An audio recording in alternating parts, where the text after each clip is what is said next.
everyone, and welcome to Divisive Issues, a comic book podcast where we talk about wacky, zany, and all sorts of bizarre comic books. I'm Ryan Lynch. I was going to do the intro, but Too bad. I know, I feel I just got usurped here. Joe is taking too long. Fuck you, we just did. By the way, I'm Flight Crappa, if you care. People are going to know this, but we just, usually we'll do the, we don't pause for, half a minute while the intro plays, okay? So we just finished talking, and then Ryan's like, hey, welcome to Divisive Issues. I'm taking Joe's job. I got excited. See, Ryan's taking Joe's job, and now Joe has to walk across America to find I do. I abandoned this podcast during New Krypton, and I now need to find myself. Okay, so if you aren't totally lost by now, we're going to be talking about Superman Grounded.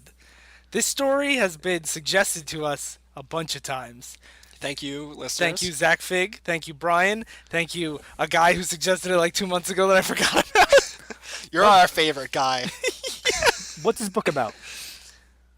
That's a good question. I think we talked about this at least 3 different times.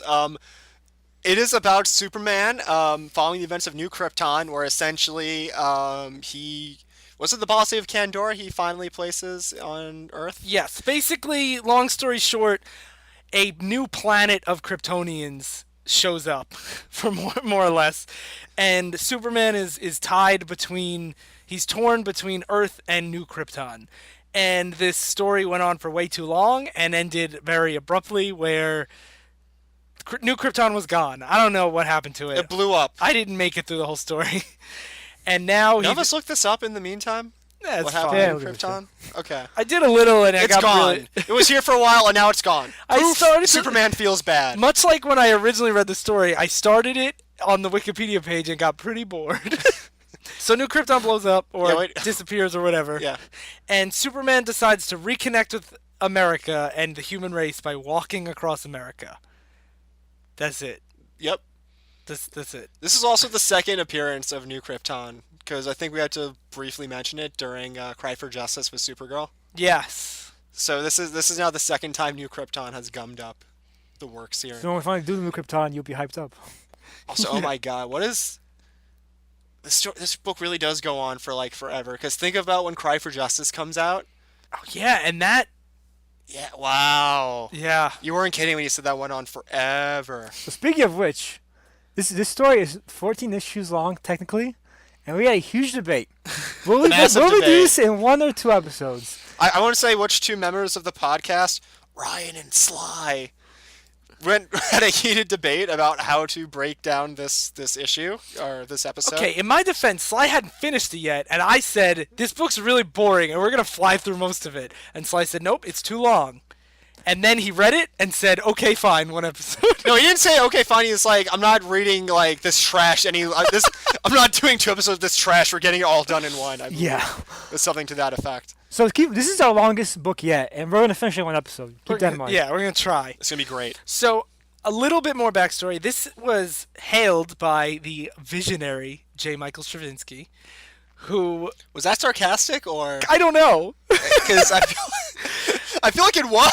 It was, but I'm it was for this story, but he's actually great. Ryan's actually the biggest fan of him. He is. I really love JMS. He is a character that... he's a character. He's a character. He is a character. He's a writer who has a lot of successful relaunches, but also has a lot of really controversial and sometimes absolutely terrible stories. His Spider-Man run both has my favorite and least favorite Spider-Man in it. His Thor I love. So when he came to DC to take over Superman, it was a big deal, and it was pretty hyped. Yeah, this was quite the coup, I remember, for DC getting him. Yeah. At the time. Just to give some backstory on JMS, JMS actually has a career start in TV. He was a story editor for the Real Ghostbusters cartoon before it became bad. And basically he had a good show going, and NBC was like, we want to make ruin your show for you. And Jim Michael was... We're going to do you this favor. Yeah. And Jim was like, no, please don't. And he left because he was pissed off. No, stop. I like to think he was like Willy Wonka. He's like, no, stop, don't. And then went to Marvel, and he made the Spider-Man run and the Thor run. And Marvel was like, no, we want to make Thor back to his old status quo. We want to make Spider-Man single. We want to do all this stuff. And he's like, fine, then fuck you guys too. Then he went to DC and he says, I learned my lesson. Now I will fuck up my own stories. And I will leave the stories even finished. Yeah, so he more or less leaves the book halfway through with like a weird outline. It's like 4 issues. It's not Yeah. halfway through. Well, it's collected in ver- 2 trades. It's the first trade. It's very, But we'll get to the turnover when we get up to it in the plot. So is there anything else we want to say before we get into this whole We skipped regulations thing. entirely, by the way. What? I mean, we skipped. Oh yeah, who should read this? Editing cricket sounds. No one. No one. it's If you want to see how mundane comics can be, It's really boring.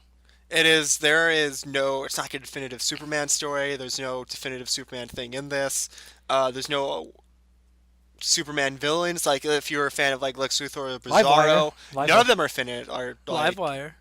definitive Superman villains. I'm Oh, gonna she's stick pretty with great in the that. cartoon. yeah. Yeah, whatever. Never saw it. Yeah, it's a what? Never saw a Superman cartoon. Fuck you. What? Fuck you, Joe. Fuck you, son. That's crazy. Why do you curse at me? Because that's the best fucking Superman show ever. Oh, just You watch fucking Smallville for fucking yeah, 10 Smallville seasons. was great. She was never on Smallville. Superman. Was she on Smallville? I don't know. I watched like the correct first 2 me. seasons. Internet yell at me via Twitter if she was on Smallville. Yo, Joe for not watching Superman TAS because it's fucking. Do it, Internet. amazing. Watch The how much I don't TAS? care. What is that for? The animated series? Yes. Why? Yes. Yeah. How did you buy the DVDs after you went to the ATM machine? Did you buy the soundtrack on your CD disc? Huh? Sly? Okay. Anyway. So, Superman grounded. So, Let's do so this. we're in unison. We don't recommend this Yeah, story. it's the most boring book we've read for this If you can show. find somebody. Who, There are no consequences because the reboot happens right after this. Oh yeah, that's another thing we should mention. Yeah. This is right before the New 52, which was a big reboot by DC, where everything started issue 1. A lot of characters started completely fresh, of like Including this one. including this Superman. one. So, and just part of the reason why JMS left because he knew this was gonna not matter in a few months. He's like, why should I fucking waste my time? And he left. Yeah. Yeah, but you should have finished this Oh, one. also Eddie Barrows does most of the art, and the art's great. He's a Yep. really great The art in Superman general is artist. pretty great throughout. It has multiple different artists. in it Yeah. for general. So no disparaging Eddie Barrows. He Yes. does a great job. Somebody cared. Yeah. No, Okay. I'm sorry. I'm sure people cared about this. Oh, and also this story more or less runs through 700 to 714 of Superman, and there's a lot of fill-in issues, but that's the We'll mention them whole as- of as it. they Yeah, come up, we'll yeah. mention them as we go through. Okay, so it starts grounded prologue. The slap heard round the world. That's This is free on Comixology, by the way. If anyone just really wants a taste of what this story is I didn't like. know that was the title of this issue, by the way. Yeah, it is. So it starts with Superman walking out of the courthouse. I don't remember why he's in a courthouse. Something to do with New Krypton, probably. Oh yeah, he I'm wants surprised to. this courthouse didn't blow up while he was in it. Yeah. He wants to assure people that he's still now that Krypton's gone, he's gonna focus on Earth, and Earth is great. I love Earth. Yeah, I guess. So a woman comes up to him.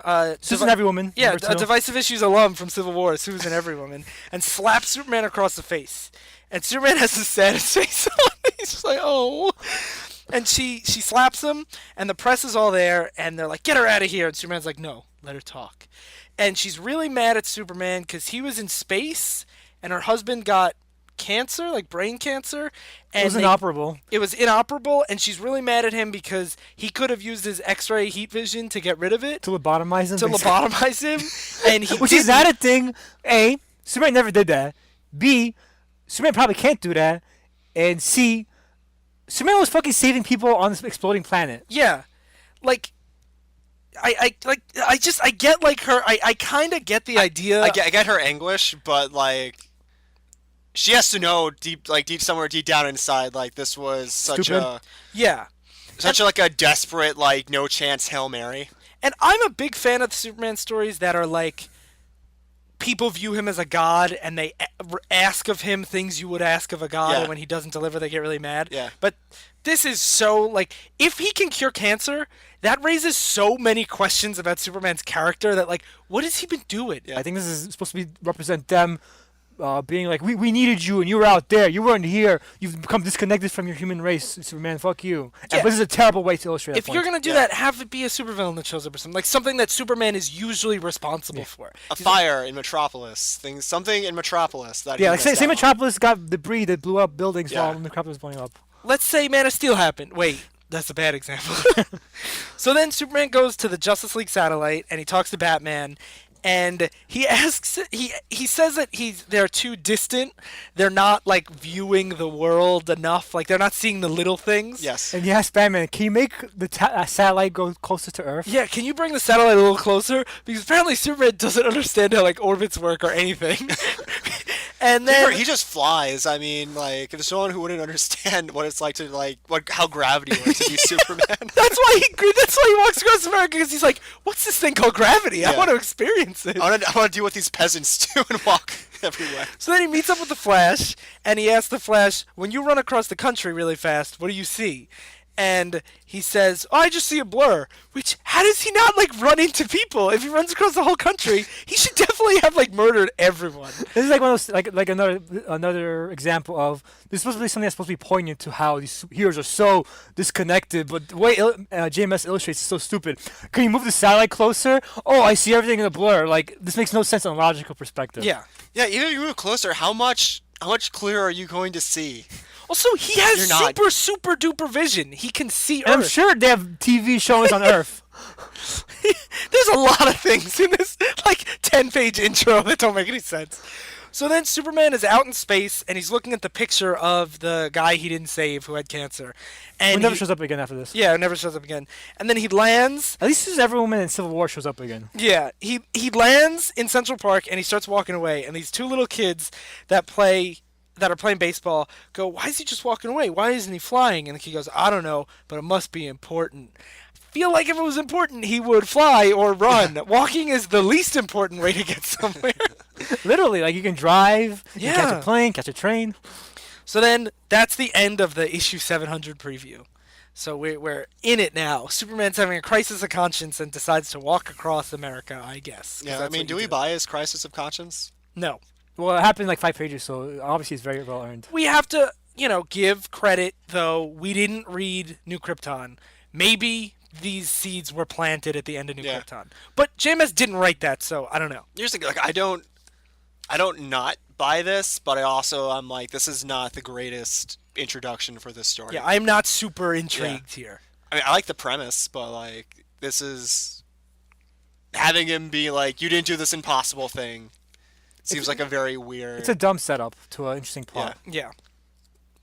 So now Superman is walking through like every town in USA, some like small town. And he's helping random people. Like he helps a bunch of people fix their car. He helps a woman running a diner clean up her back room and stuff like that. Yeah, because he doesn't help her clean up the back room out of the goodness of his heart. It's because he decided to walk across America and realized he forgot to bring any money, so he has to get a Philly cheesesteak to eat. And she's like, you're Superman, you don't have to pay. And he's like, I have to do something. I can't just eat your free food. So he cleans up the back room. It's like, Yeah, he pulls a Ryan circa college where he does favors for Philly cheesesteaks. that's very, yes. So maybe I'm a hungry poor boy sometimes. I just love how, like, it shows you how abrupt this decision of his was. Where he's like, I'm going to walk across America. I didn't bring money or a change of clothes. I guess I'll do it anyways. Yeah. And the reporters like hound him, and they all say like, "Have you lost your powers? I bet this is just one of those weird DC stories where you lose your powers that happen every 5 Do you years." have are you on red kryptonite? They say, "Yeah, have you been hit by red kryptonite?" This a lot of comes people up say it. like for everyone apparently knows like this thing about red kryptonite and him going like crazy. Well, and Yeah. but Superman's very condescending to them because they're asking legitimate questions like, "So what are you doing here, Superman?" "Walking." "I can see that, but so why aren't you flying?" "I'm not flying because I'm walking." "Are you sure you're a reporter?" Like he's a dick. Yeah. Is he really? Yeah. He picks one of the guys up and throws him in the air so he barfs all over himself. Yeah. One guy's like, "I don't believe you can really fly." He's like, "I'll show you." He picks him up and into the No, air. that is when he was like, I'm walking. Like, And it's a legitimate question to ask Superman, "Why are you walking?" I think you've lost your powers. No, I don't think you can fly. I can. For this moment, I simply choose not to. Like, that's kind of condescending. he is very condescending. I think that's blunt. I just think he's just like, Why is he listen, blunt to these reporters have a legitimate question? He answered it. He was just walking. Why are you walking? Like you're Superman. You want to admit, guys, I'm having a crisis of conscience. No, he said- and I'm walking across America to try and rediscover my roots. That's a more honest. That's a better question. You just said a better answer right there, Joe. He's gonna. You want me to say a better answer? He's Yes, gonna Joe. freak out so many people if he says that, though. I guess I that's think he's true. freaking out people already. People are hounding him saying, what the fuck's going on? Superman's walking. Like, what is this a plot? What is something going to happen here? If he was walking through Metropolis, that'd be one thing. But he's in, like, Kansas or whatever. Yeah. He's in People middle, probably assume he's going through he's in every city in America. Yeah. So anyway, he's walking down the street, and these little kids are there, and some drug dealers come up to Superman, and they're like, "You want to buy some drugs?" Literally. What, yo, dude? What you doing here? You buying or selling? Because if you buying, then you a lot cooler than I heard. Which I actually kind of chuckled that these drug dealers have the balls to go to Superman. Well, he goes up to them. No, he's just walking down the street. They come up to him. This just isn't the walking. part where like the kid tells him, "Hey, these drug dealers are."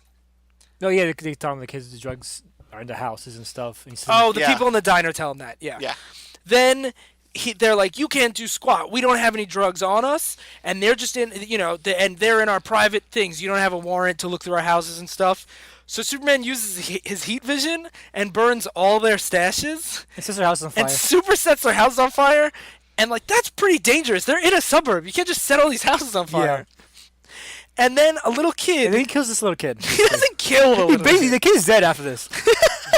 read the line, Ryan. He says the little kid is trying to give him candy, and he goes, when they come out, you give them a message for me. Tell them I plan to come back every few weeks. I'll do it again and again until they leave. Okay, but you know they're just going to set up somewhere else over there. Yes, but there won't be here anymore. That's a step in the right direction. See, in the end, all we could do is look at where we are and what we're standing and say we will not allow this here. So this is a And he says, common- over there will have to stand for itself. I'm going to focus on here. Yeah, over Right. there has to stand for itself, has to speak for itself. Because only when over there becomes here that we can stop this once and for all. This is a common thing in this book where Superman's like, as long as it's someone else's problem, you don't have to deal with it. And also extra soup because Superman came here and brought that problem over there. It's his fault they're over there because he ruined their stash here. So it's Yeah. your fucking fault, Superman. Now you're saying those guys have to defend for themselves? I understand the point that he's trying to make, where But like it's dumb. by making it somebody else's problem, like Yeah. by making it not just like a slums problem and like an everyone problem. Yeah, and when you can see a problem, stand up for it, Yeah. even if it doesn't fix everything. If Yeah. enough people do this, I get that. But like, he just Superman's not- leaves. yeah. This is one of the many times Superman promises, I'm gonna come back and like Never double does. check this. Yeah. He never does. I mean, in this, granted, it's Superman. We know he has the capabilities to come back. Does he? Yes. Would you remember this? Because I forgot this happened after reading it. Yeah, but like, I there's forgot never- most of these early small town scenes. It's true. So then, as Superman's walking through the city, there's a lot of like smash cuts to new towns and stuff. He sees a woman that's on a ledge that's gonna jump and kill herself. Yeah. And Superman flies up and talks to her, and she's saying like, "Life's not fair. Life's not fair." And he basically just says, "Yeah, life's not fair sometimes." And he basically is like, "Can we talk about it?" And she says, "I just want to rest." And he stays flying above her, staring at her for hours. Until nighttime. Until nighttime, and then they have a spotlight on her, and she goes, "Can you ask them to turn that down?" And he just fries it with his heat vision. Yeah, he destroys this equipment, the cops' equipment, just because he can't just go Yeah. fly down and tell them. Taxpayers' dollars at work, right? Yeah. Yeah. And then he basically asks her, like, if you honestly believe that you'll never have a good day again, jump, and I promise I won't catch you, because this is your choice. Do You we know. get he mentions that like one of his friends or someone he knew did this, Yeah, and I didn't. Maybe I should look that up, but I didn't know which character he was referencing. I didn't know who he was I talking don't think about it either. matters too much at this point, but I thought that was a very poignant admission from him. Yeah, That was like, listen, if you honestly believe you're never gonna have another good day ever again, yeah, and he actually, I think this is one of the best scenes in the whole book. yeah, Where he does say, like, if you do think there's a chance you'll have a good day, I think it's worth it to try. Take my hand and I'll bring you down. And he's hugging her while they're flying, and she's crying. And a cop asks him, would you really have let her fall? How he knew what they were talking about up there, I don't know. yeah. But he just stares at him for a second, he says goodnight, and he walks away. And I think that's actually a pretty good scene. I personally prefer the almost exact same scene from All Star Superman. That's done a lot more concisely. Man, the story cribs elements from that story. Yeah, so we'll get to that when we get to some crazy things.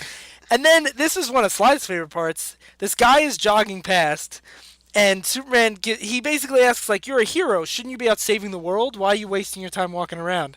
and he gives a story about Henry David Thoreau, who was in jail for civil disobedience, and someone came to see him and said, "Henry, what are you doing in here?" And Thoreau says, "No, the question is, what are you doing out there?" And then he says, if I'm lucky enough, privileged enough to live in that cell, to serve in that box with the word hero on it, then I say to you, from somewhere deep inside that box, what are you doing out there? Which doesn't really make any sense to me at all. Superman says making sense. That I kind of got, because he's trying to, like, he's like, yeah, you're like asking, what am I doing? He's like, what are you doing? He did. I think that's a valid question, though. Like, you have the powers of a god. What are you doing? And the guy doesn't ask it in, like, a condescending way. Yeah. He asks it like, I'm curious. Like, what are you doing? Okay. Yes, he's just walking across America. He's not fucking doing anything profound in the story. Yeah, and the guy says, He just saved that person from Yes, suicide. but he's asking, why are you walking across America? And he says, by walking across America, I'm in this box of hero, and you are not. What are you doing out there not walking across America like I am? What the fuck? I think it's more that he's been labeled, like, as... He's asking, like, you know, he talks about, like, the label of a hero. yeah. But why is he condescending to this guy for no reason? Because He being also metaphorical. the guy also asks him, "What do you mean? Hey, I asked you a question," and Superman totally ignores him and just pieces. Oh no, out. he absolutely blows off so many people Yeah. in this story. But I get the message that he's trying to send. No, the way you explain it makes a little more Yeah. sense to me. We talk about in Batman vs Superman how Perry White said, maybe in 1938 you could tell people how to live your life, but now it's not that world anymore. Now Clark Kent can't tell people how to live their life. This is why people probably feel like Perry White, because sometimes Superman can be a condescending asshole for no reason. Like, I don't Sometimes know why, or just this story. like this story, yes. Yeah. He is so condescending in this story. Yeah. So that brings us to the next issue, issue 3, which is both. I think has some of the best and some of the worst of this whole story, and I think it's the most indicative of the flaws of this story. Flaws his problem. Flaws is the problem. So it starts with Superman throwing a basketball game. Basically, like, they won't let some nerd play, and Superman lets him get the ball from him. So they're like, "Oh, you're the best nerd. You got Superman to lose the ball or whatever." And it's like so bizarre. You got schooled by, like, Little Billy. Yeah, Little Billy, I want Little Billy on my team Marky now. G is his Marky name. G, You there we can go. tell JMS got to start writing 90s TV shows. Yeah, and then he finds this guy sitting on his porch, and he's like, "Do you hear anything unusual?" And the guy's like, "No." And he's like, "Oh, you wouldn't hear it. It's a subsonic vibration." So then he's like, "Can I come in and look around? Should I X-ray vision your body?" And the guy's like, "No, don't do that." And Superman goes in. Does Superman do that regularly? Like X-ray vision people's bodies? Like he hears that he sounds different or something. And then Superman walks in, and all of a sudden, out of nowhere, a giant mech suit starts beating the shit out of Superman. He goes to like his regular house, and there's a giant mech suit in there. Yeah. He just beats the crap out of him. And then he beats this mech suit, and all the people that live in this house turn into these big purple aliens. Yeah. And he's basically saying, like, you came here illegally to America. And they're like, but so did you. He's like, I was a baby. That doesn't count. And they're like, no, but we escaped, like, a Tyranny, tyrant. yeah. Yeah, we escaped tyranny. Death would be better than tyranny. Like, we thought it was worth it to try to, like, make it in America and follow your example. And Superman goes, could you possibly have picked a worse time to immigrate here illegally? And he basically tells them, you're not worth it to live in America. You don't contribute to society. And they're like, well, on our planet, we have lots of gold. Like, gold is like water here. So we don't take anything from anybody. We just, like, pay our due, and that's it. And they're like, no, you have to contribute to society. You have to, like, get jobs. And, like, what? What? Yeah. Superman ignores all the freeloaders that America has, and, like, people who are just, like, independently wealthy and just, like, don't contribute. Yeah, and it's, like, I don't think really... there's anything wrong. Like, that's my part. I'm like, I don't think there's anything wrong with them. They just want to live their life. Yeah, they're In not America, evil. yeah. It's a commentary. I guess it's commentary about like immigrants have to do their fair share of work in this country, or else you're a freeloader or something like that. Yeah, and this is so jarring because it's supposed to be him, like, talking politics, I guess, but, like, there's also these stupid-looking aliens in giant mech suits. Like, this would be way more poignant to have him actually, like, there's an issue of Blue Beetle where Blue Beetle, as a Hispanic superhero, is used by a politician to make a stance on border patrol and, like, illegal immigration and stuff, and that... Then aliens come. Yeah, but, like, keep it human. By making it aliens, it's so much easier to unrelate to it. And the more that I think about this, like, for a story that's called Grounded, there's a lot of really ridiculous, like, things that, like, would never be, like... Yeah. In a grounded Superman. He's story. reconnecting with the America we all know and love. You know, the one Featuring with aliens yeah. and giant mech suits. Because I was actually on board with like as the first two like parts of this weren't great, but this is when it started really losing me because it's called Superman Ground. It's about Superman visiting his roots, meeting the common man.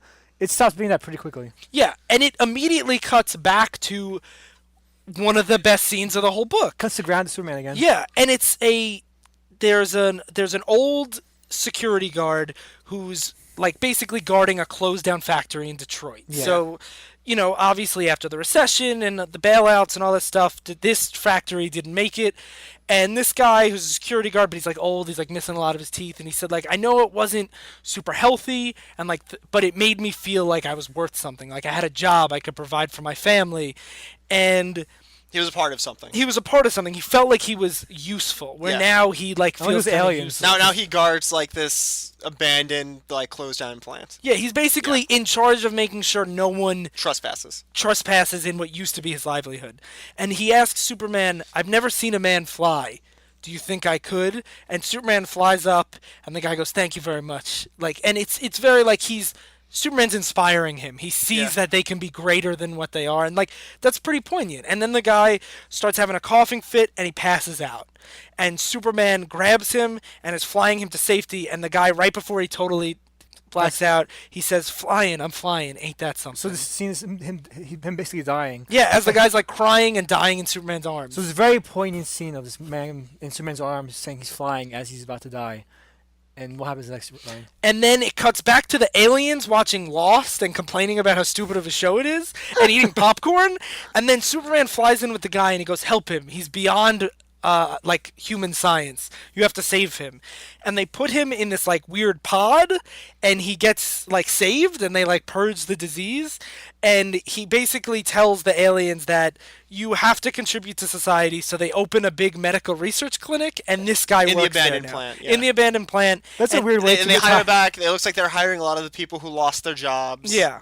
This is a weird way to tie in the Detroit poverty story and the alien story. Yeah, and like if they just kept it with the Detroit stuff, it would have been so much better. Yeah. But now it's like, see, jobs aren't really a big deal. Just convince aliens to open a factory. We talked about this in the Bronze Age of Superman episode about how Superman doesn't work with a grounded story most of the time because there's so many wacky Superman stuff. That And they this- feel they have to include. Yeah, you don't have to include it. You could have just had a story about Superman in Detroit. That'd be a poignant story. Yeah, it's bizarre. And then the issue ends with Batman watching him. So like I guess Batman's gonna show up now. Yep. So now the next issue, what are we up to? Issue 4. He's just helping people again. He's stopping some guy that's like molesting a girl at like a diner. He's like fondling the waitress, and he tells him never do it again. He'll be watching. And he has then- eyes everywhere apparently because Superman tells a lot of people, I'll be here every other day to make sure. He's gonna make that threat again, also to someone else. Yeah. And then Batman confronts him, and this is Dick Grayson as Batman. Yeah, this is during a time when Bruce Wayne was not Batman, though Batman becomes Batman. Bruce Wayne becomes Batman again by the end of the story. Yeah. And basically, Superman gives Batman a lecture about who he doesn't understand what it's like to be an average guy, and like because of their like powers and larger than life status, they're like like in the satellite, like they were saying, and it's really bizarre to say that to Dick Grayson, who's like the most everyman type character. Yeah, the second writer for this book, what's his name? Chris Roberson. Chris Roberson actually has Bruce come up and say, yeah, when you said it to Dick, that was really stupid. He's fucking Dick Grayson. You're going to tell him he doesn't know how to relate to a common man? It's like basically the writer saying, JMS, you don't know how to write Superman or Dick Grayson. He does the same thing with the Flash, where he's like, "You only see a blur." I was joking. That's stupid. Yeah, it's a good point. There's two instances of the second writer saying, yeah, JMS, you don't know how to write these characters. Yeah. So then a piece of like kryptonite sun crystal or something, like some krypton crystal crashes. There's like and these weird things that like you transmit memories to other people through him. Yeah, a Superman teacher, a science teacher grabs Superman it teacher. and obviously A person turns. dedicated to teaching Superman. Yeah, she obviously turns like evil, and she goes. To Obviously, you turn evil when you touch Superman crystals. Yeah. So Well, there's I mean, she's got that like nasty look. It's pretty obvious that Yeah, she's so this evil. woman- Something's going on there. Yeah, this woman touches this kryptonite crystal and Yeah. she turns evil, basically. Then she goes to a billiards hall and finds this like jerk guy and touches the crystal to him. Yeah. And he gets really tough and just starts beating the shit out of Superman. Yeah, He does. He finally- gets Kryptonian powers. Yeah, he Yeah. gets Starts flying Kryptonian around. powers, and they like destroy this town. It's like a Man of Steel level destruction. Yeah. and Superman breaks his nose. Yeah. And then he realizes that this Kryptonian powers wore off already, and this guy's a super dick. Yeah. He's like, I don't remember anything that happens. All I remember was I was at the bar, and then Superman's like, so you didn't choose to come looking for me? He's like, what part of I don't remember is evaporating on the frying pan? Yeah. What does that even mean? He's just a complete asshole. And basically the media and the people in the town, including that science teacher, blame Superman, even though he fixed everything super fast. Yeah. They still lost things like their wedding photos and like memories, and basically the public is starting to turn against this wall. Yeah, some people believe that Superman basically, that guy came to fight Superman, so basically Superman brings out all these villains, and when the teacher woman says, Superman blew up two of his planets before, and now he's gonna blow up ours, basically. Yeah. So the public very quickly, it reminds me almost of Civil War, how quickly the public turns against him. Yeah. But he did also destroy this town, so Yeah. what are you gonna do? The next issue is the first of several fill-ins. This one's written by G. Willow Wilson, who went on to become the Miss Marvel writer, Yeah. who is super popular right now. So good for her. We're not really gonna skip. We're pretty much gonna skip this. We're not issue. really gonna skip this. No, we're we're gonna not talk really all gonna- about it. All about. We're not really going to talk about it because it doesn't really have anything to do with this. It's basically just an issue of Lois exploring if she's a feminist or not. I think it's decent. And also exploring like what would have been like if she became like settled down with her fling back in college, yeah. instead of like becoming Superman's gal. Yeah. And it Superman's ends. girlfriend Lois Lane. Yeah, and it ends with her joining Superman on this walk. Yeah. Like she's one of the reporters covering it. She's not like making a dramatic political statement about it. And also Clark Kent is they say Clark Kent's on this trip too, because people are wondering, where's Clark Kent in all this? Yeah. So then, next issue, issue 6.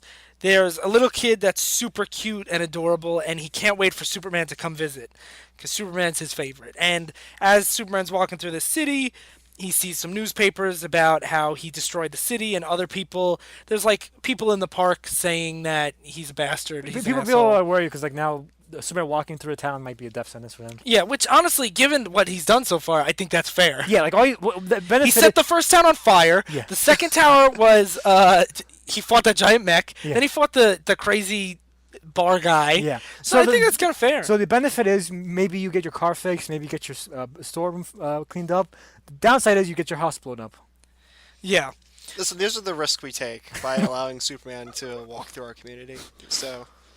So now Superman he's in bed with Lois and they're going to sleep, and he has his dream that he's fighting a giant monster that destroyed Metropolis, and he wakes up abruptly. Oh, and the teacher's there. And the teacher's there, and he wakes up and he has a black eye because he got one in the dream. So me and Joe interpreted it as the dream became reality, like Freddy Krueger shit. And Joe and Ryan interpreted it as he's connected to this child abuse victim. Yeah, because the next page is the kid with the same black eye. Either way, this is not. It's not explained at all. it's It's not really explained, and it will never be brought up ever again. weird. Yeah. Yeah. So basically, the kid is making a giant Superman flag because he wants Superman to come to. he his wants house. Superman to come and stop his dad from beating his mom. So the dad shows up, rips up the Superman flag, and shoves the kid back inside. It cuts back to Superman, and Lois Lane is like hiding his black eye, and she's getting naked, and she's like, "Hey, let's have sex," while the kid's getting beat by the dad. it's It like cuts a back. I see that The panel's even kind of mirrored. In the weird Yeah. way. Okay, in hindsight, I want to see if in singles they're spread apart, if like they smush those pages together. Yeah, the If ad- that's like- Like there's an ad in between them. Yeah, or if that's like the natural. It's a little weird. It's a very awkward positioning. I assume that's not intentional, it probably is. but it's like, awkward, but it's when you awkward. read it in this, like now that you mentioned, that is Yeah. very. It's a li- really showing how it's a little disconnected strange. Superman is. It's also the only time they ever have sex in this book too. So it's very weird to have it in this. Well, actually, he leaves before they do. He leaves, and she says someday he's going to learn that he's missing a lot by not waiting until the end of the sentence. But she's still like getting naked. Yeah, do you And- think Batman misses out that like this much when like he leaves like abruptly before like people Commissioner finish Gordon their finishes. sentence? Yeah, sentences. Commissioner Gordon's always like he's about to ask him out. He's like taking out. You know, his trench Batman, coat. I've been thinking about our relationship for a while, and Batman, I heard about that thing you and Superman did with those tentacle monsters. I was wondering if I could get in on that. So the little kid, the mom's crying, and she says, like, it's only because he cares. And, like that You know, abuse. child Stockholm syndrome. Yeah, abuse, Stockholm Syndrome kind of thing. The kid puts up the flag anyway, and while he's doing that, the dad is beating the mom, and the kid runs in and gets in between them. He goes, "You're never gonna hurt her again."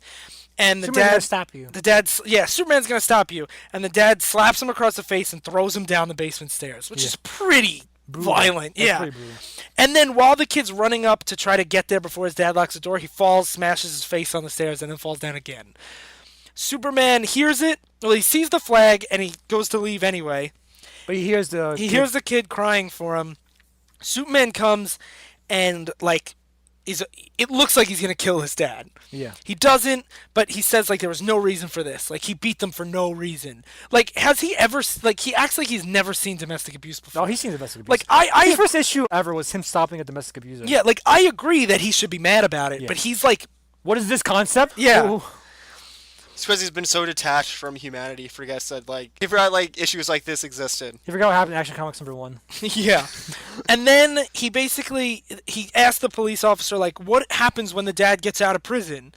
And she's like, well, we could do a restraining order. That usually works. If not, well, we have no control over that. And first off, this cop could not give less of a shit about this kid. Yeah. And Superman's like, I have control over this. I just want to mention this really quickly because the cops doing suicide didn't give a shit either. They're just like, Superman, just get her down. We don't want to talk to her. Just bring her down. Yeah. Superman, chop. We're on schedule here. Like, dude, all the cops are made to be assholes to make Superman look good in the story. Yeah. Even though he just breaks all their shit and yells Yeah. at them. So he gives the little boy, William, a phone number, and he says, leave a message as long as you want every day. And if you don't leave a message, then I know your dad killed you and I will go kill him. I like to imagine Superman, like, making all these promises and getting, like, 1,500 messages You a day. have 500 new voicemail. Superman, my dad says he's going to kill me. Superman, those drug dealers are back. But this is such Superman, like... those drug dealers are over there, but now they're coming over here. But, like, I guess he says this to the dad to, like, scare him. But, like, he's doing the same thing the cops do. Is, like, which he's, like, throwing shade at the cops for it. Is he's saying, like, do this. Like, just keep an eye on it. And if he does something, I will be there to deal with the consequences. Yeah. But, like, that's the same thing the cops did. Like, we're going to do our best and keep an eye on it. But But the we cops are can't... assholes, Ryan. Yeah. But it's just bizarre. And he says... What, you're saying Superman's a condescending dick in the story? Yeah. So the cop says, good thing you came along, Superman. Otherwise, we might never have known about any of this. It needed you to get to the bottom of it. And he says, no, it didn't. All it really needed, and he literally looks at the camera, and he says, was someone, anyone, with a pair of eyes, a voice, a phone, and 10 cents worth of compassion. So he's basically saying us, the reader, are at fault for domestic abuse. I'm like, I understand, like, if you see something, say something mentality, and everyone helps out their neighbor and everything. But, like... why you gotta be such a dick about it? Yeah, this whole story just kind of reads like instead of Superman trying to fight himself, traveling there, it's like Superman heavily handle and tackle social issues. Yeah. And for the record, this is the last scene JMS writes for Superman Grounded. Then there's I left on the high note. there's And one. look at the reader saying, fuck you, reader. Yeah.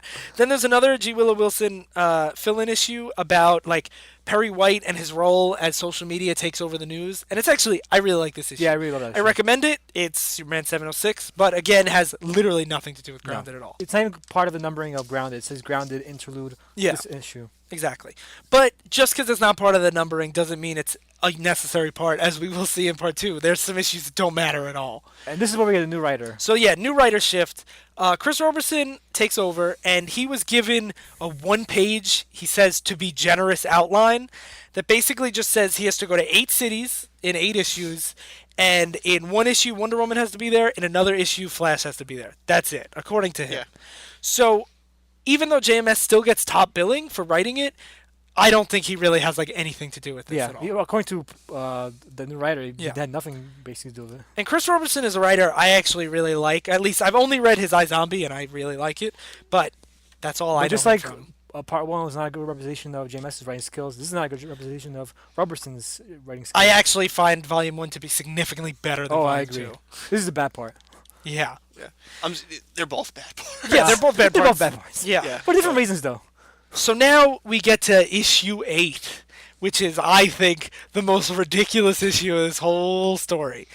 So, Superman's saving a bunch of people, and okay, I wanted to point this out. He does this again later. There's a little girl on a train track, And he saves her by like smashing the train and stopping it. And he does this again later, where there's like an old woman crossing the street, and he smashes the truck instead of just moving her out of the way. Yeah. Why does he always do that? Why doesn't he just move the person? It's a much better visual on the page.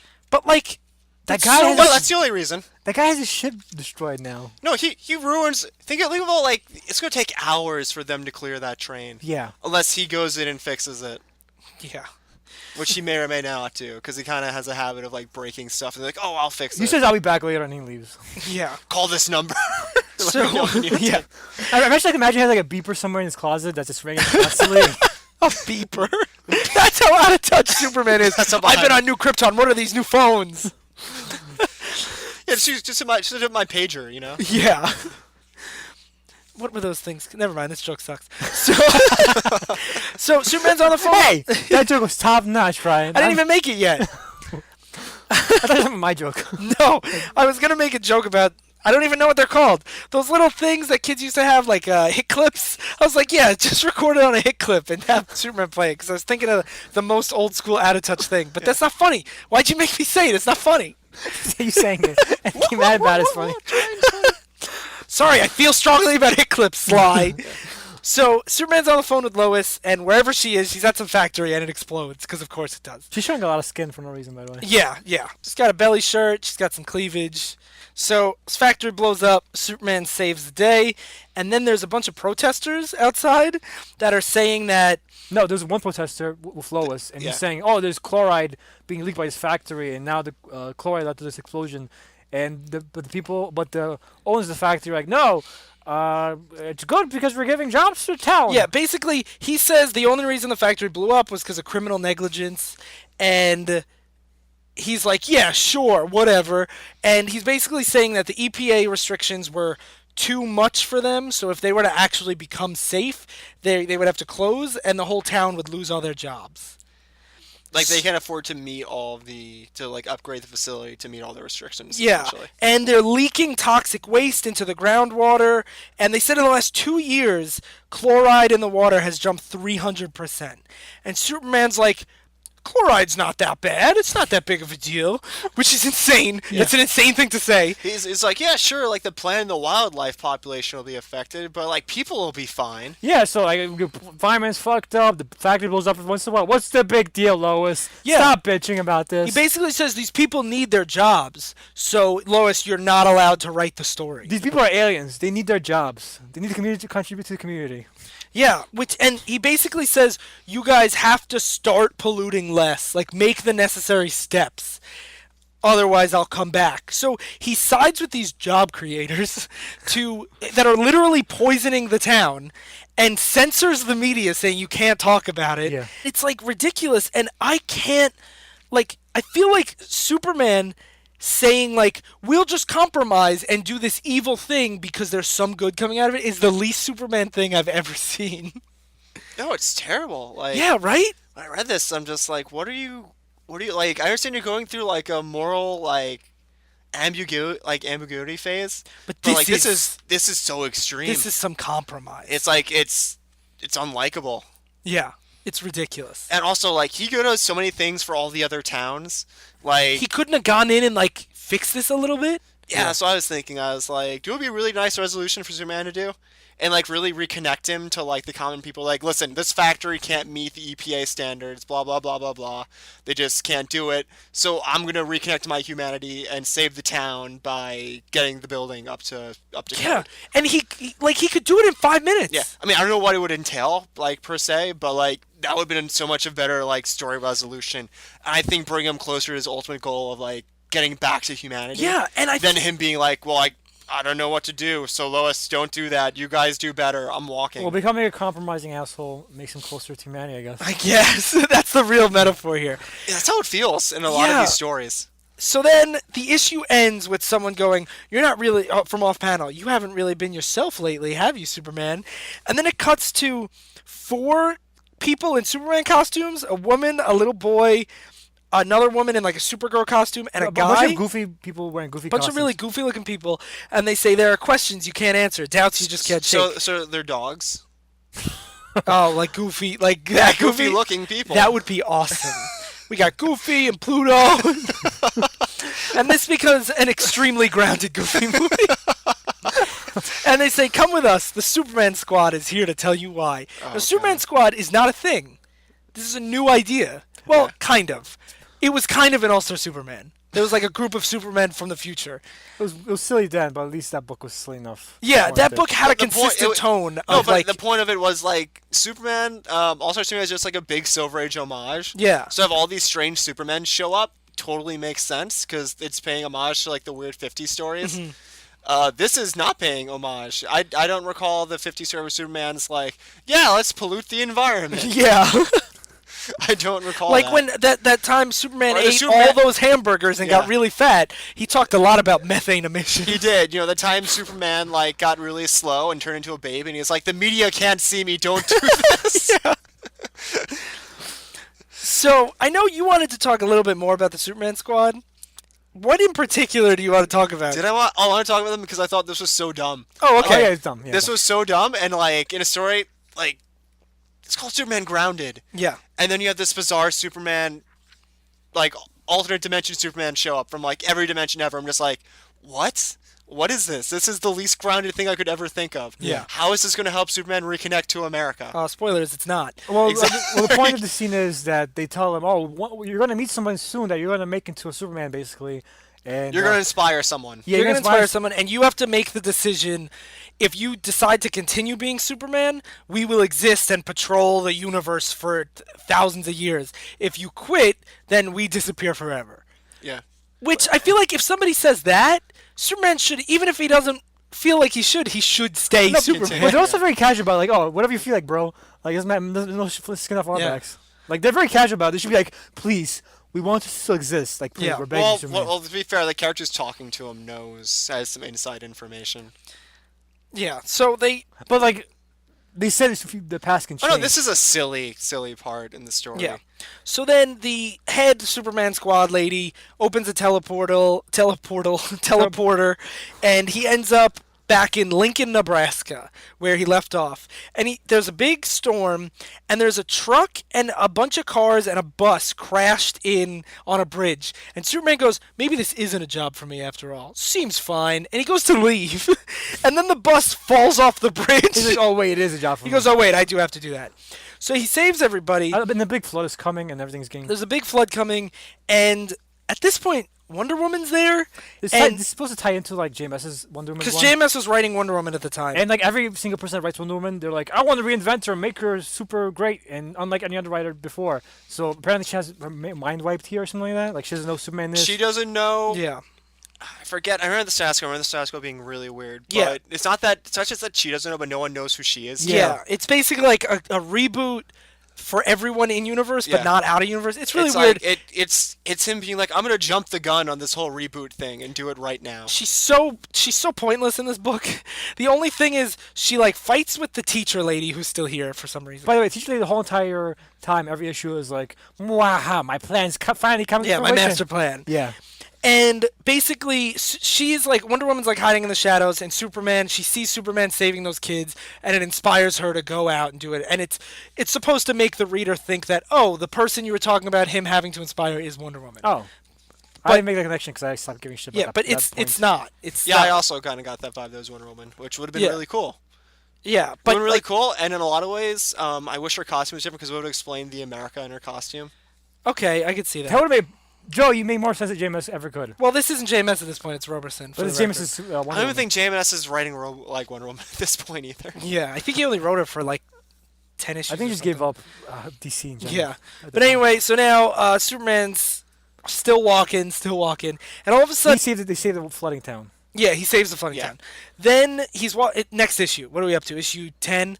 Superman's walking. All of a sudden, there's a big flash, and he's dressed in like a Kryptonian outfit, and everyone in town is dressed in. And a everything looks like Kryptonian Krypton. outfit. Yeah, and he basically looks around, and he keeps hearing this like Krypton lore. And he uses supervision and sees that it's the Flash wearing some wacky headband. Yeah. And he stops him and pulls the headband off. And he's like, what's going on? And the Flash is like, oh, I found this headband somewhere. And of course, I'm a scientist, so I put it on right away. And then he dressed everyone in Krypton outfits And then And cited all this Krypton lore because he was trying to get Superman's attention. Because he says it like possessed him, but he put them in the outfits and were saying these things to get his attention. So if he had enough control to go to Superman's Fortress of Solitude, get these clothes, I think the clothing and disguise thing was his stuff. It's just that he couldn't stop saying all this lore stuff.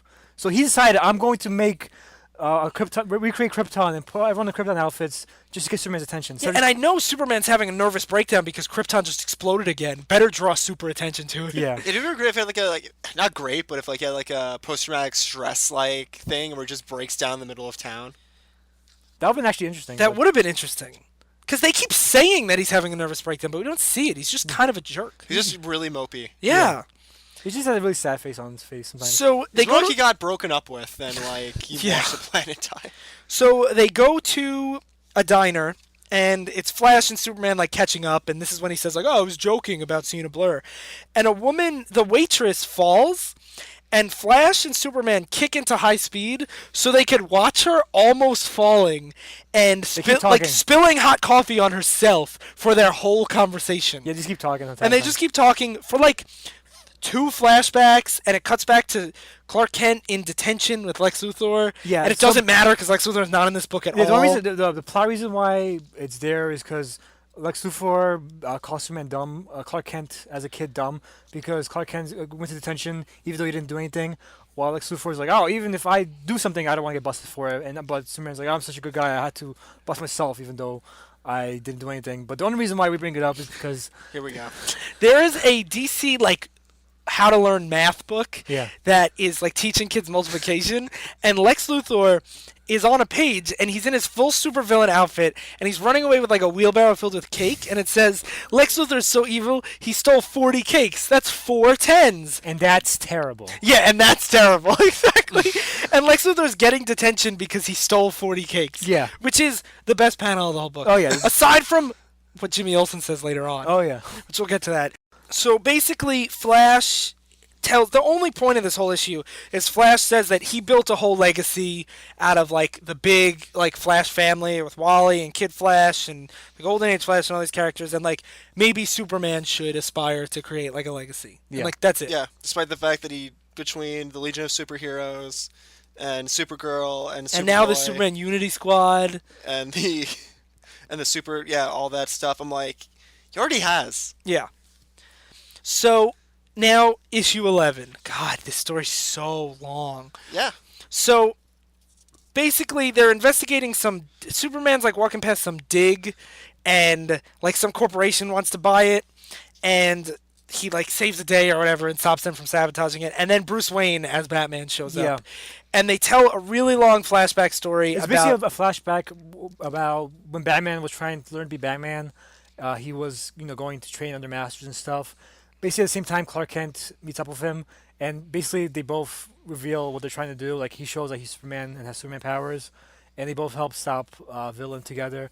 It has nothing to do with the rest of the Yeah, story. they stopped Vandal Savage from fanning Nana prop art, yeah. and it's the most irrelevant thing you'll ever read. It's so pointless, and Another time where Superman does not reconnect with America. I'm being generous, Yeah. and the only reason I'll argue this is somewhat relevant is that I guess it shows that Clark Kent can do Superman stuff without being Superman, which is one of the ideas that Superman I- it suggests. gets explored in the next issue. Yeah. But Yeah.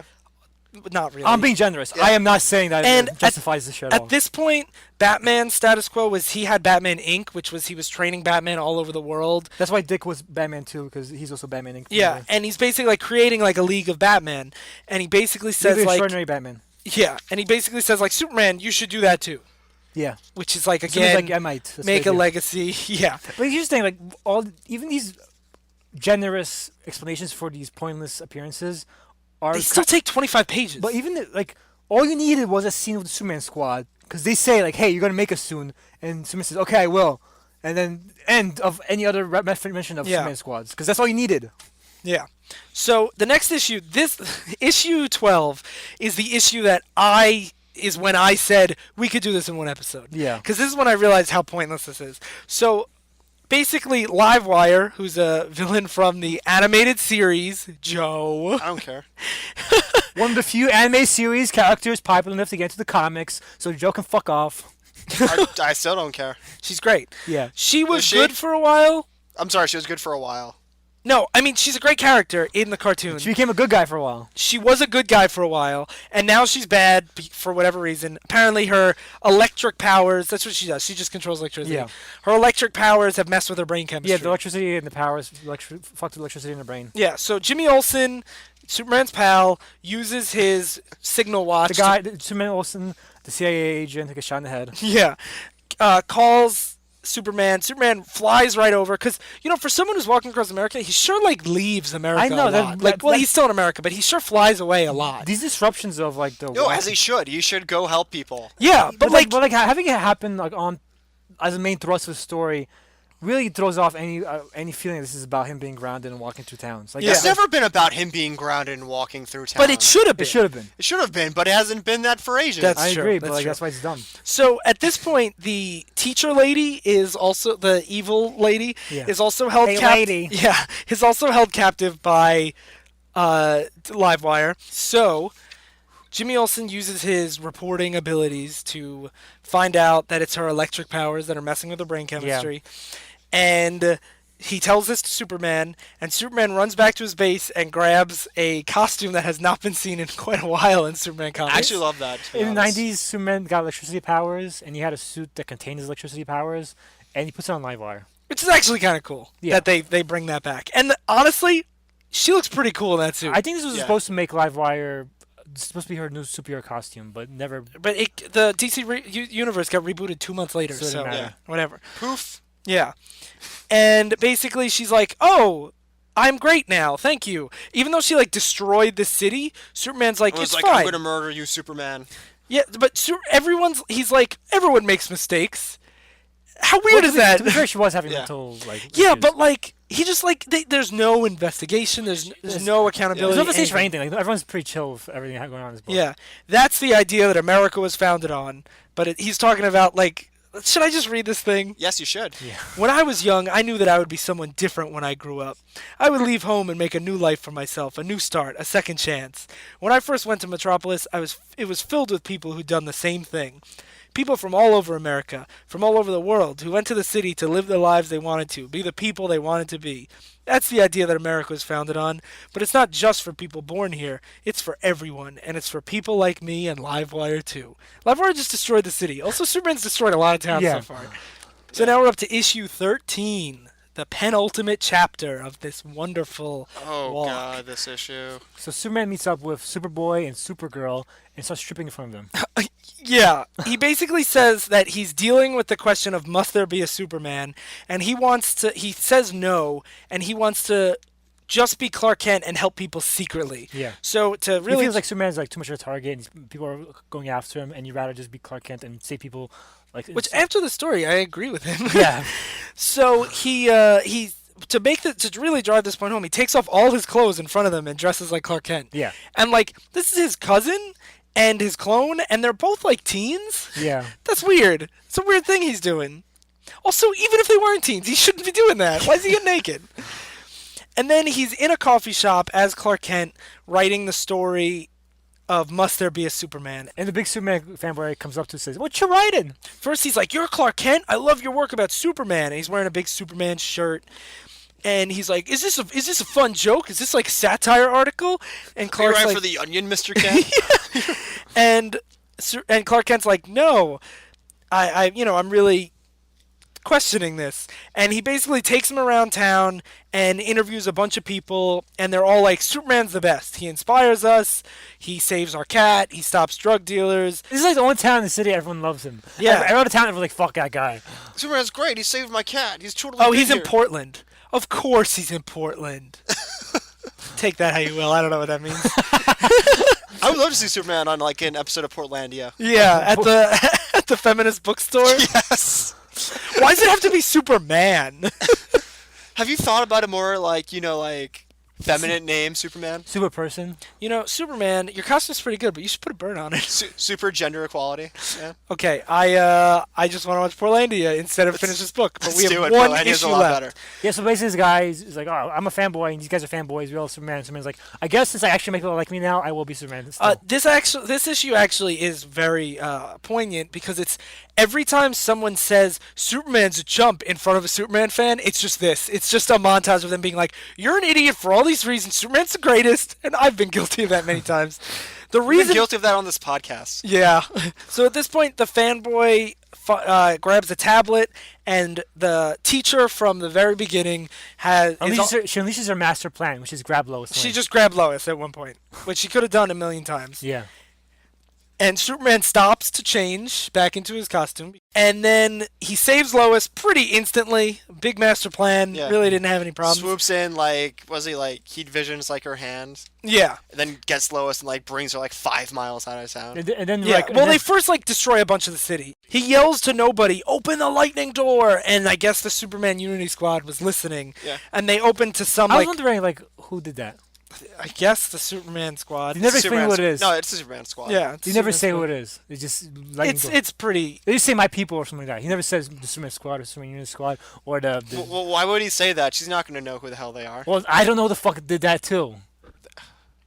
Well, Get I don't know what over the lightning door is. What's the lightning door? it's lightning door. It's lightning. It's a door. She basically recaps the whole story for us while they're in this Phantom Zone, and it's revealed that all those people that hated him, she was clouding his thoughts. They were actually praising him. Yeah. So And when she got the crystal from Krypton, it has it's like a mind reading crystal, and she read all of his thoughts while he was sad. So she became sad, and now she's all his sad thoughts put into one person. yeah, and I guess she wants to kill him because of that. You made me sad, so now you die.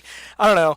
But then Superman thinks about truth, justice, and the American way, and grabs the crystal, and that makes it explode. This is the most ham-fisted way to Well, have he tries to imprint his newly His found happy on truth, justice, and the American way in her to replace the sadness, I guess. and then the crystal explodes. This is such a terrible way to try to deliver the message. Of, No, this is great. This is Superman grounded. This is the most Yeah. grounded ending to Superman rediscovering the American way. Superman grabbing a kryptonite crystal from the embodiment of all of his sadness and filling it with truth, justice, and American way, and making it explode. Yeah. So basically, Superman and Lois make out, and it's revealed. It cuts back to the Superman Unity Squad after Superman has a monologue about how must there be a Superman? Yes, and there always will be. Yes, Virginia, there's a Superman. Yeah. So it preserves the timeline, and it's revealed that the Jennings, the science teacher, is actually the head of the Superman Unity Squad, Yeah. and that was the woman he inspired. Yeah.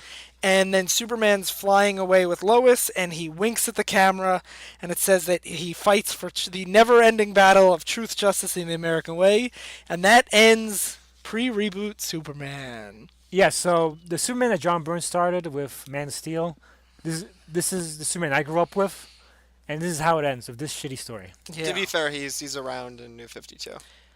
Is he? Yeah, And he has a child. it's complicated. On Facebook. He made- Superman's relationship with Superman. It's complicated. Superman's relationship with continuity is complicated. But yeah, so basically the Superman that we all love so much, the post-crisis, pre-reboot Superman, This is his end. the one that I say Superman is the greatest fictional character ever created because I'm a giant fanboy, and if you care enough, tweet at me and I'll explain why. But this is what ends his saga. So that's Superman Grounded. What do you guys think? It's crap. It is. Yeah? It is aggressively mediocre to the point that it's one of the worst books you ever read because there's nothing interesting to say about it. And we mentioned this while we were talking about it. You said that if this wasn't the last Superman story, and if it wasn't JMS, no one remembers this book, and that's pretty much true. These books are a dime a dozen. These shitty stories where Superman questions should he be Superman, and people wonder is Superman lame? Is he a chump?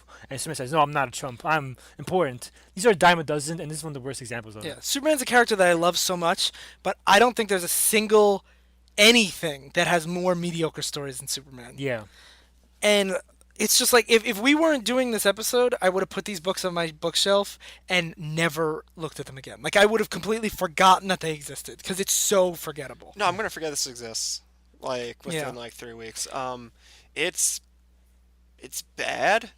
Aggressively mediocre is a really good way to put it. The weird part is this is the premise I actually was really interested in. Yeah. Me too. Superman rediscovering the American way and kind of getting back to his roots should be really interesting. The problem is he never does that in this story. Yeah. No. That's the worst part. I would love to see Superman have a story he goes back to Smallville. he reconnects maybe like some of the people, like, he reconnects with because I don't think Lana Lang was really used prior to, Definitely not. like, having him reconnect with like those characters, having him do like farm You're writing a work, better like- story right now as we're talking, Joe. Especially because his dad had just died before New Yeah. Krypton. So, like, that would be so powerful. Almost like Yeah. in Kingdom Come, kind of. Yeah. Even him going to Detroit, I think, should be interesting because, like, like him going there and being like, what could I do as Superman to make this better? Yeah. Yeah. Would be fascinating.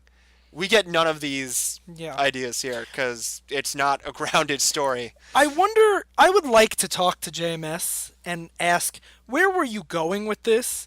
Because even though some his issues are pretty terrible, there's still some really good scenes in them. No, I think those are the ones we talked about most. Yeah, and definitely. how, like, even though he's kind of a condescending, here's the part, even though he's kind of like a condescending dick, I get some of the points he's trying to make. Yeah, and I would like to see, where were you going with this? Was it going to be more like the dying guy at the factory, or is it going to be more like the mech suit aliens? Like, because I do think JMS probably had a long-term plan because JMS is a writer who likes long-term runs. yeah, One of his defining achievements is Babylon 5, which was a sci-fi show in the 90s, and it's very well respected because it was like one of the first shows to have a set end, a set five season story, and knew from the beginning what it was going to end with, and like Spider-Man was a long run.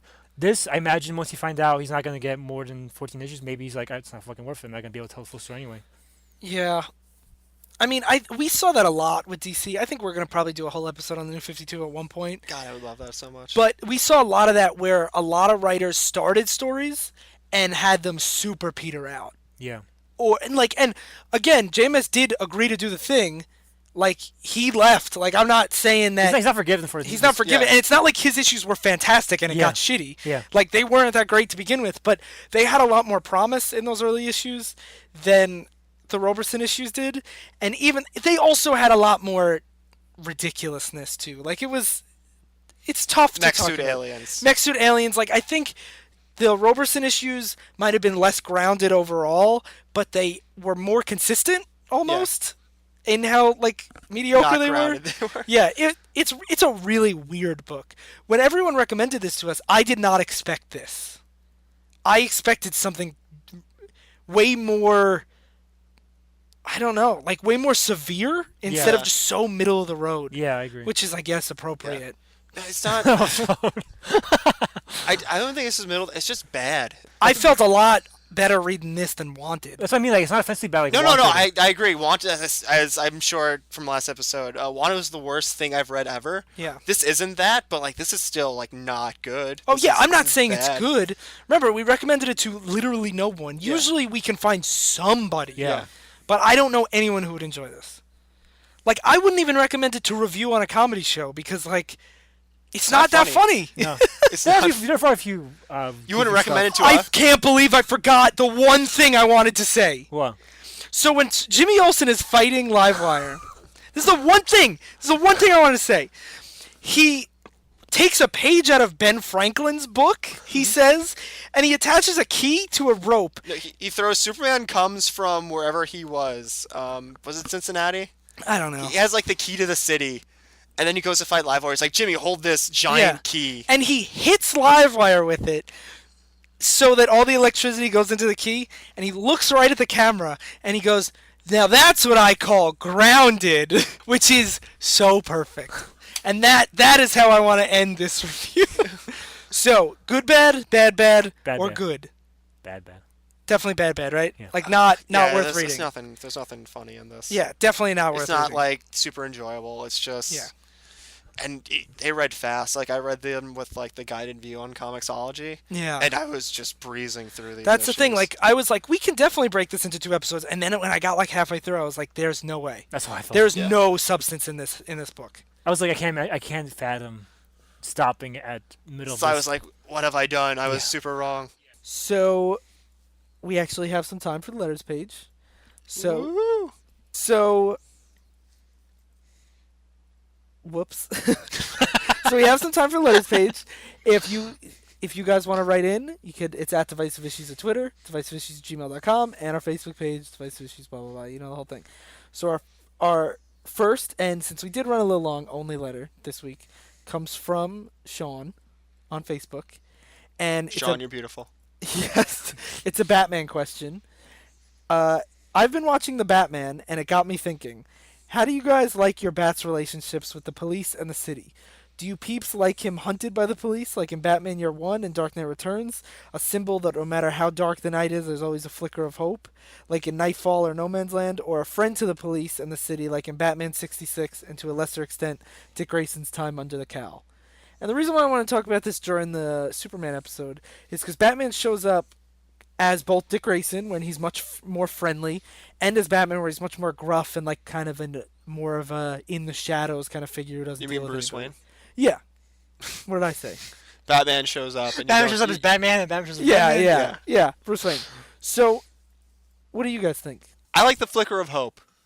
That's me too. That's my personal favorite because I feel like when he's hunted by the police, that just sends such a weird image of like when he's hunted by the police, there is no hope in Gotham because the one man trying to do right is also being hunted by the law. Yeah. I like the flicker of hope where he interacts with Gordon, but he's not necessarily like he's not condemned by the police, but he's not like openly condoned by the police either.